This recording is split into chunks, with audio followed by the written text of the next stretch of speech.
आधार bank seeding क्या है और इसे करना क्यों जरूरी हो सकता है? आधार बैंक सीडिंग का मतलब है अपने आधार को बैंक अकाउंट के साथ सीड करना। इससे आधार आधारित डीबीटी यानी डायरेक्ट बेनिफिट ट्रांसफर का लाभ सही बैंक अकाउंट में प्राप्त करने में मदद मिलती है। पीएम किसान, पेंशन, एलपीजी, सब्सिडी, स्कॉलरशिप, निजूट मुआयना और निजूट बाबू जैसी कई सरकारी सुविधाओं में आधार बैंक सीडिंग महत्वपूर्ण हो सकती है। और आज मैं आपको एनपीसीआई के बेस यानी भारत आधार सीडिंग इनेबलर के माध्यम से आधार सीडिंग की प्रक्रिया दिखाने वाला हूं।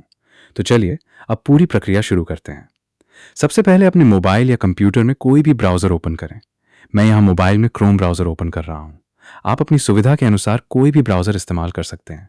अब सर्च बार में एनपीसीआई लिखकर सर्च करें। सर्च करने के बाद आपको एनपीसीआई की ऑफिशियल वेबसाइट दिखाई देगी। वेबसाइट पर क्लिक करके इसे ओपन करें। कभी कभी वेबसाइट या सर्वर पर ज्यादा लोड होने के कारण पेज ओपन होने में थोड़ा समय लग सकता है। ऐसी स्थिति में कुछ समय इंतजार करें और पेज को दोबारा ओपन करने की कोशिश करें। अब वेबसाइट ओपन होने के बाद थोड़ा स्क्रॉल डाउन करें। यहाँ आपको कंज्यूमर का ऑप्शन दिखाई देगा। कंज्यूमर पर क्लिक करें। इसके बाद आपको भारत आधार सीडिंग इनेबलर यानी बेस का ऑप्शन मिलेगा। अब बेस पर क्लिक करें। बेस पेज ओपन होने के बाद थोड़ा समय इंतजार करें। अब यहाँ आपको आधार सीडिंग डिसीडिंग का ऑप्शन दिखाई देगा। इस पर क्लिक करें।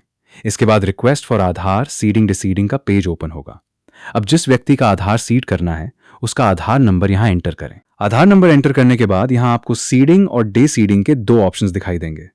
सीडिंग का मतलब है आधार को बैंक अकाउंट के साथ सीड या मैप करने की रिक्वेस्ट करना, और डे सीडिंग का मतलब है पहले से की गई आधार मैपिंग को हटाने की प्रक्रिया। अभी हम आधार सीडिंग कर रहे हैं इसलिए सीडिंग ऑप्शन सिलेक्ट करेंगे। अब नीचे आपको सीडिंग टाइप के 3 ऑप्शंस दिखाई देंगे। पहला है फ्रेश सीडिंग। अगर आधार पहली बार किसी बैंक अकाउंट के साथ सीड किया जा रहा है तो इस ऑप्शन का इस्तेमाल किया जाता है। दूसरा है movement, same bank with another account. अगर आधार को उसी बैंक के किसी दूसरे अकाउंट में मूव करना है तो यह ऑप्शन इस्तेमाल किया जाता है। और तीसरा है movement, from one bank to other bank. अगर आधार पहले से किसी एक बैंक में सीड या मैप्ड है और अब इसे किसी दूसरे बैंक अकाउंट में मूव करना है तो यह ऑप्शन सिलेक्ट किया जाता है। मैं यहां इसी तीसरे ऑप्शन को सिलेक्ट करके उदाहरण के तौर पर आगे की प्रक्रिया समझा रहा हूं। अब सिलेक्ट योर बैंक में उस बैंक को सिलेक्ट करें जिसमें आधार सीड करना चाहते हैं। यहां अलग अलग बैंक्स की लिस्ट दिखाई देगी। अपने बैंक को ध्यान से सिलेक्ट करें। बैंक सिलेक्ट करने के बाद अपना अकाउंट नंबर एंटर करें और नीचे कंफर्म अकाउंट नंबर वाले बॉक्स में वही अकाउंट नंबर दोबारा एंटर करें। इसके बाद नीचे दिए गए कंसेंट वाले बॉक्स को सिलेक्ट करें। अब थोड़ा स्क्रॉल डाउन करें।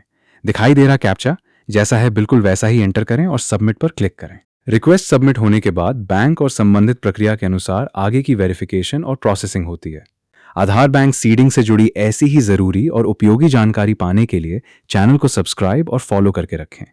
और अगर आपको ये वीडियो महत्वपूर्ण लगा हो तो इसे अपने परिवार और दोस्तों के साथ भी शेयर जरूर करें ताकि उन्हें भी ये जानकारी मिल सके।